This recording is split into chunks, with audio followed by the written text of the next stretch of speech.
രണ്ടാമത്തെ ഒന്ന്, നന്മയുടെ ഉപദേശങ്ങൾ അവരിലേക്ക് പകർന്നു കൊടുക്കണം.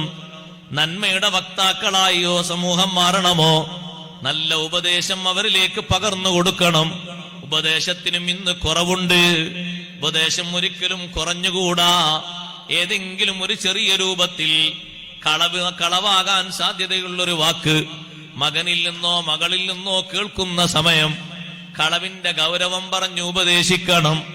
എന്തെങ്കിലും ഒരു തിന്മ കാണുമ്പോ ആ തിന്മ നിർത്തുന്ന രൂപത്തിൽ മനസ്സിന് തട്ടുന്ന നല്ല ഉപദേശം കൊടുക്കണം.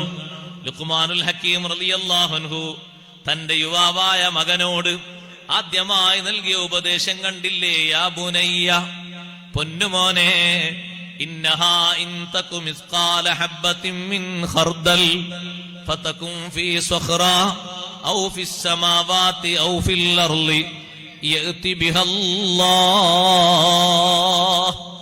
അല്ലാഹുവിനെയാണ് ആദ്യമായി മനസ്സിൽ നൽകുന്ന ഉപദേശം. ഒരു ചെറിയ കടുകുമണിയുടെ തൂക്കം, അല്ലെങ്കിൽ വിഭജിക്കാൻ കഴിയാത്ത അത്രയും ചെറിയൊരു അണു, ആ അണുവിന്റെ അത്രയും തൂക്കത്തിലാണോ നീ ഒരു കാര്യം ചെയ്യുന്നത്? അത് നന്മയാകട്ടെ തിന്മയാകട്ടെ, ഫതകും ഫീ സഖറ, ആരാരും കാണാത്തൊരു പാറക്കെട്ടിന്റെ ഉള്ളിൽ വെച്ചാണ് നീ കൃത്യം ചെയ്യുന്നത്. ആരാരും അറിയാത്തൊരു മലമ്പ്രദേശത്താണ് നീ ഇത് നിർവഹിക്കുന്നത്.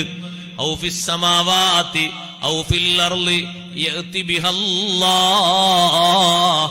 ആകാശത്തിലോ ഭൂമിയിലോ എവിടെയാണെങ്കിലും അല്ലാഹു സുബ്ഹാനഹു വ തആല ആ വിഷയം കൃത്യമായി അറിയും. റബ്ബിലേക്ക് ആ വിഷയം ശരിയായ രൂപത്തിലെത്തും. അല്ലാഹു ആ വിഷയത്തിന്റെ കാര്യം ഒന്നും വിട്ടുപോകാത്ത രൂപത്തിൽ തന്നെ അല്ലാഹു അറിയും. അവിടെയെല്ലാം അല്ലാഹുവിന്റെ സാമീപ്യമുണ്ട്, നോട്ടമുണ്ട്. അല്ലാഹുവിന്റെ നോട്ടം എപ്പോഴും നിന്റെ മനസ്സിൽ ചിന്ത വേണം മോനെ.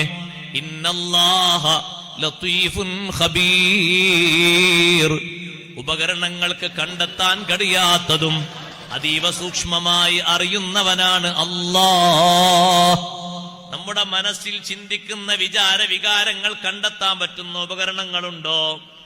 ഒരു മനുഷ്യന്റെ മനസ്സിൽ ചിന്തിക്കുന്നതും പ്ലാൻ ചെയ്യുന്നതും പദ്ധതി ആവിഷ്കരിക്കുന്നതും ഒന്ന് ഒപ്പിയെടുക്കാൻ പറ്റുന്ന വല്ല ഉപകരണങ്ങളുമുണ്ടോ? ഹിപ്നോട്ടിസം വരെ പലതിലും തോറ്റുപോകാറില്ലേ? അത്രയും രഹസ്യങ്ങളല്ലേ പലരും സൂക്ഷിക്കുന്നത്. എന്നാൽ ആ രഹസ്യം അറിയുന്നവനാണ് അല്ലാഹ്. ഇന്നല്ലാഹ ലതീഫുൻ ഖബീർ.